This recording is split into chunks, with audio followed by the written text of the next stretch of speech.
To get that intro, download the template from the link in the description. After downloading the template, you will get this zip file. Now click on the zip file and you will see this template folder. Extract the folder on the desktop and then close the zip file. Open the folder and inside you will find these. Now if you click on the first folder, then you will find the files that are used in the intro. And then there's this projects folder where you find the Filmora project. And then also there's user's instruction of how to use it to make the intro. Okay, now go to the project folder and inside click on this gaming intro project.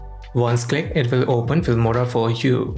Also remember that this project supports only Filmora version 9.5 and above. So I suggest you to use 9.5 and above version. Now as the project opens, you will see that it will ask you to locate the selected files. Now simply click on any file. I'm gonna select the Shockwave file and then click on locate selected. Now it will open a locator window. So now go to the folder where you have extracted the zip file and now go to the files used folder and I'm gonna select the Shockwave file here. Now if I click on open, then you will see that Filmora will automatically locate all of the files from the same folder.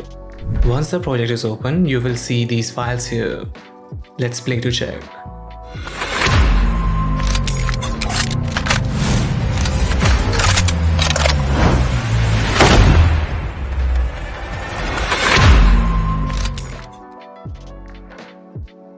Okay, so now is the final thing. Take your logo on top of the PUBG image and then right click on the PUBG image and click on copy effects. And now right click on your logo image and click on paste effects. Now trim your logo as the same length as the PUBG image and then delete the PUBG image and put your own image in its position.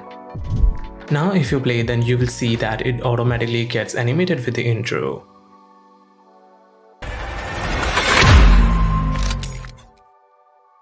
And now if you want, you can also change the size of your logo by going into the transform and changing the scale and position if you want to.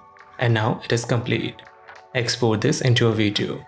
So guys, if you want other free template type videos like this, then let me know in the comment section below and I will make it for you guys. And if you think that this video is worthwhile, then hit that like button and don't forget to subscribe to my channel so that I can able to bring amazing videos just like this for you. Till then, see you later.